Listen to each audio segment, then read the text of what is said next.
Hi friends, touches വ്ളോഗിലേക്ക് എല്ലാവർക്കും സ്വാഗതം. ഇന്ന് നമ്മളൊരു ഗപ്പി ടാങ്ക് കഴുകി കേട്ടോ. അതിൽ നമുക്ക് റെഡ് ബേംസ് കിട്ടിയിട്ടുണ്ട്. നിങ്ങൾ റെഡ് ബേംസ് കണ്ടിട്ടുണ്ടെങ്കിൽ ഒന്ന് കമൻറ്റ് ചെയ്യണം കേട്ടോ.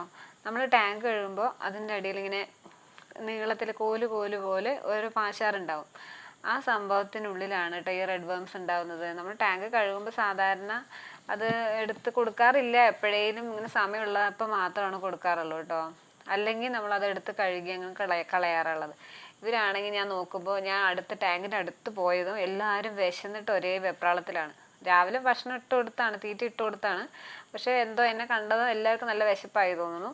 അപ്പോൾ ഞാൻ എന്തായാലും ടാങ്ക് കഴുകുകയല്ലേ ഉണ്ടെങ്കിൽ നോക്കാമെന്ന് വെച്ചിട്ട് നോക്കണു. ഇഷ്ടം പോലെയാണ് റെഡ് ബേംസ് ഉള്ളത്. അപ്പം ഞാൻ എന്തായാലും ശരി, ഇനി ഇത് കളയണ്ട, അവർക്കൊന്നും ആയിക്കോട്ടെ എന്ന് വെച്ചിട്ട് കൈ കൊണ്ട് കുറച്ചെടുത്ത് കൊടുത്തു കേട്ടോ. അത് പിന്നെ കിട്ടുന്നില്ല. അപ്പം എങ്കിലും ഇവരെടുത്തോട്ടെ എന്ന് വെച്ചിട്ട് നമ്മൾ അരിപ്പിയിൽ ഒഴിച്ചിട്ട് അങ്ങനെ വെച്ച് കൊടുത്താണ്. എല്ലാവരും അടിച്ച് മിന്നിക്കുക കേട്ടോ. കുറേ നാളായിട്ട് റെഡ് ബേംസ് കൊടുക്കാറില്ല. ഇപ്പോൾ കൊടുത്തപ്പോൾ അതിൻ്റെ ഒരു സന്തോഷമാണ് അവർ കാണിക്കുന്നത്. റെഡ് ബേംസ് കണ്ടിട്ടുള്ളവർ, അറിയുന്നുള്ളവരൊന്ന് കമൻറ്റ് ചെയ്യണം കേട്ടോ.